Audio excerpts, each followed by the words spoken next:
Bonsoir. Accusé de voies de fait et d'agression sexuelle, le sénateur Patrick Brazeau s'est quand même présenté au Sénat avant d'en être suspendu avec salaire. Aurait-il dû rester chez lui en raison de la gravité des accusations? Et puis, selon Jacques Parizeau, le gouvernement Marois doit réfléchir à la gratuité scolaire. Nos commentateurs en débattent. On a inventé plusieurs maladies mentales pour vendre davantage de médicaments.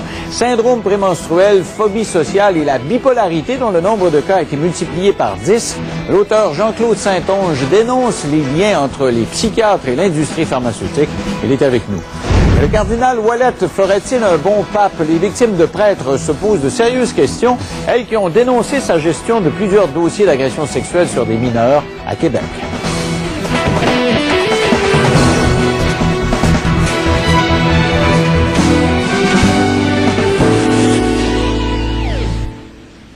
Patrick Brazeau, sénateur de son métier, s'est présenté quand même aujourd'hui sur la colline parlementaire. Tout le monde était surpris, moi le premier, je ne pensais pas qu'il allait se présenter, parce qu'on savait d'ores et déjà que le Sénat avait l'intention de le suspendre avec solde. Mais étant donné que des accusations ont été déposées de violence conjugale, en fait d'agression sur sa conjointe, on ne pensait pas qu'il allait se présenter. Il est arrivé. Et il y avait une meute de journalistes à ses trousses et il a fait face à la musique. À l'intérieur, on a décidé de le suspendre et il est ressorti. Est-ce qu'il a bien fait de se présenter là? Lui qui s'était battu, il avait boxé, vous vous souvenez, contre Justin Trudeau. Justin Trudeau qui l'avait emporté contre toute attente. Et donc la question qu'on se pose ce soir, est-ce que le Sénat a bien fait de le suspendre et lui, est-ce qu'il a bien fait d'y aller? On va en parler avec Roch Cholette du FM 104.7 en Outaouais et Frédéric Bérard qui est constitutionnaliste. Bonsoir vous deux. Oui, salut. Alors, Roch, on va commencer avec toi. Qu'est-ce que tu penses de ça? Est-ce que c'était une bonne idée qu'il soit là? Oui. Hein? Puis c'est une bonne idée qu'il soit exclu. Oui aussi. Ah bon? Écoute, écoute. Premièrement, je suis content parce qu'on l'a toujours blâmé de jamais être au Sénat. Donc, c'est une bonne nouvelle qu'il soit là. Premièrement, puis dans le fond, il est venu faire face à la musique. Il aurait pu s'opposer, en passant, il aurait pu s'opposer au débat aujourd'hui de la motion qui l'excluait du Sénat. Il ne l'a pas fait. Il a accepté qu'on en débatte. C'est une question de procédure. S'il s'était opposé, on aurait parlé de ça demain. Il s'est pas opposé. Puis là, c'est venu le temps de débattre de la question à savoir est-ce qu'on devrait l'exclure. Puis là, le Sénat, une motion des conservateurs, soit dit en passant, est venu le suspendre de ses fonctions. Alors, il perd tout sauf son salaire. C'est un petit peu le même traitement qu'avec les policiers, notamment. Quand ils sont accusés là, de charges aux criminels, on le suspend avec sol. C'est le même traitement, puis je trouve ça normal. Parce qu'imaginez ça, là, que le sénateur Brazeau vote sur un projet de loi présenté par la Chambre des communes au Sénat, par exemple, qui amende le code criminel. Il n'aurait pas été capable de faire ça. Moi, je trouve que ça s'est bien passé. C'est assez ironique de voir qu'il se présente aujourd'hui au Sénat. Moi, ça m'a surpris. Je veux dire, je me demandais... Oui. Non, mais ça te surprend parce qu'il est jamais là, d'habitude. Mais non, j'ai trouvé... Écoute, il est allé faire face à la musique. C'est son instinct de boxeur. Je sais pas si on va revoir les images. Je me souviens qu'il avait boxé contre Justin Trudeau.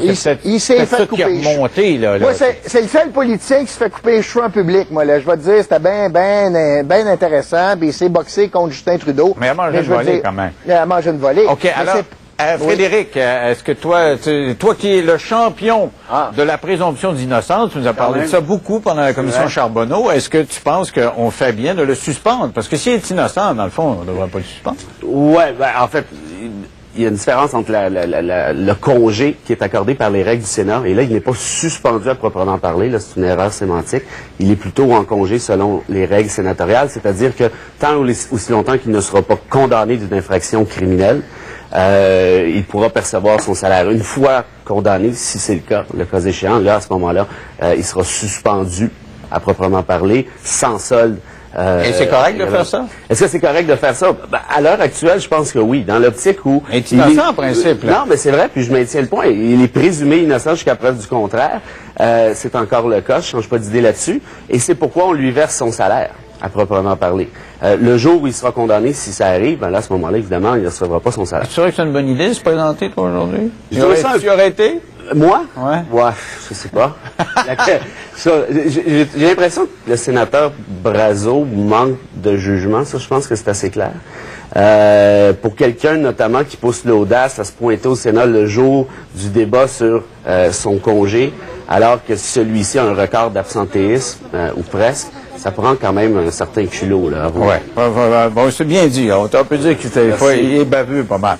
OK, on va parler de Jacques Parizeau maintenant, qui s'est réinséré dans le débat au Québec en prenant encore une position qui va à l'encontre de son son ancien parti politique, le Parti québécois. Il dit à Mme Marois, vous devriez peut-être envisager la gratuité scolaire. C'est pas si irréaliste que ça. Qu'est-ce que tu dis de ça, Roch, que Jacques Parizeau, ancien premier ministre, s'est mis dans le débat? Il peut pas avoir meilleur que Jacques Parizeau pour aider les libéraux et les caquistes. Écoute, c'est la belle-mère par idéal que tous les partis d'opposition voudraient avoir pour le PQ. C'est super. Écoute, M. Parizeau, il est venu dire quoi? Il a dit bien des affaires, là. Premièrement, il s'est immiscé dans le débat, alors qu'il devait avoir un devoir de réserve, mais lui, il s'en sert comme dans la 40. Un. Deux, il est venu dire, écoute, on peut faire tous les choix qu'on veut au Québec. Ben, il a raison, mais on peut pas tout avoir tout le temps en même temps au Québec. Il dit que la gratuité, ça peut être réaliste. Mais il a raison!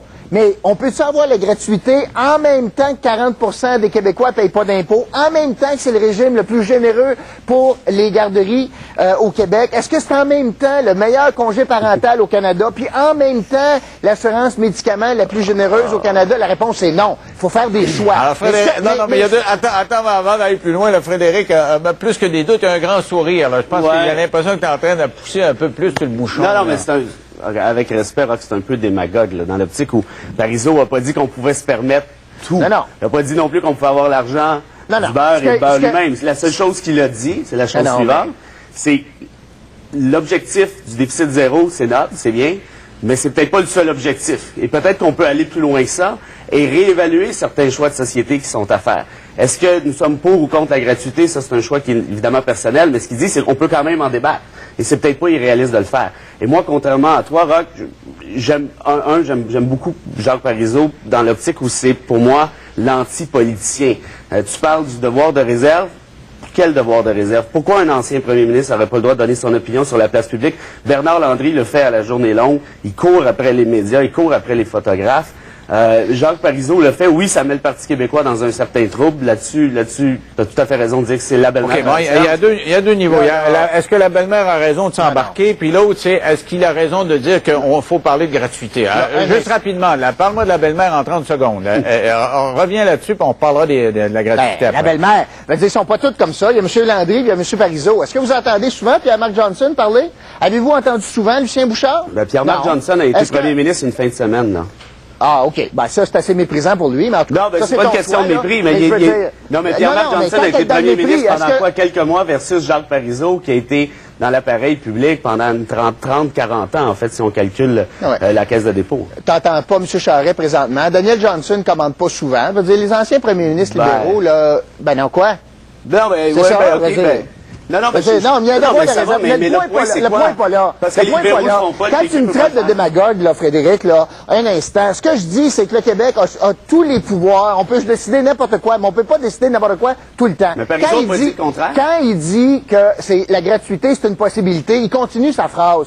Puis il dit, by the way, il faudrait qu'il y ait deux considérations pour permettre ça. Premièrement, il faudrait renoncer au déficit zéro, alors que là, ça veut dire quoi? Ça veut dire que lui, il dit, nous autres, là, on devrait faire des déficits d'opération puis mettre ça sur la dette pour les générations futures. C'est ça que Parizeau dit. Puis la deuxième affaire qu'il dit, puis by the way, faudrait taxer le capital. Ça veut dire quoi? Faudrait taxer les gens qui investissent au Québec. Faudrait forcer les gens qui décident d'investir au Québec d'avoir une taxe supplémentaire. Puis, puis by the way, on devrait le faire pour les banques, en oubliant que c'est une juridiction fédérale puis qu'ils pourraient s'implanter partout ailleurs au Canada puis quitter le Québec. Je te dis pas que l'idée de Parizeau est bonne et est à suivre. Je te dis qu'il a le droit. Il a le droit de la mettre sur la place publique. Non, tu me dis que je suis démagogue. Non, mais tu es démagogue, c'est ça qu'il dit, Parizeau. Non, tu es démagogue dans l'optique où Parizeau n'a pas dit qu'on peut avoir le beurre et l'argent du beurre. Mais est-ce que c'est une bonne idée, Frédéric, de dire que, puis t'enseignes à l'université, est-ce que c'est une bonne idée de dire on va rendre ça gratuit? Est-ce qu'on a les moyens de c'est un choix de société, de toute évidence. C'est tellement du non-dit, ce choix de société. Tout est un choix de société. Si je peux finir ma phrase, peut-être que tu pourras en dire un peu plus.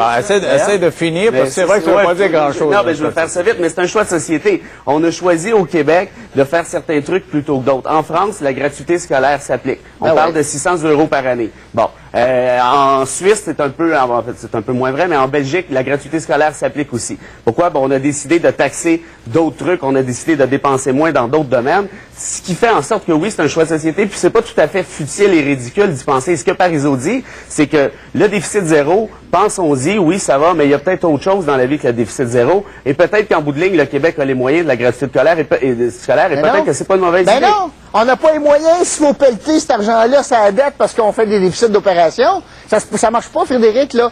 Parizeau, il dit pas on a l'argent pour le faire. Parizeau, il dit... Je dis pas que la gratuité est une bonne idée. Empruntons pour le faire. Faisons des déficits d'opération pour le faire. Dans le fond, là, taxons les générations futures. Oh, puis en même temps, taxons les méchants qui investissent dans le capital au Québec. Taxons ceux qui investissent de l'argent dans la capitalisation. Okay, là, tu parles d'autre chose. Mais moi, je vais je parle pas d'autre chose. Non, Denis, je parle pas d'autre chose. Parizeau, il dit, ramenons la taxe sur le capital. Moi, je me souviens, on s'est battu contre ça parce que ça freine l'investissement au Québec. Faut pas faire ça. Mais je veux revenir à la gratuité parce que Frédéric soulevait, on soulève toujours l'étranger, puis on disait ça se fait ailleurs.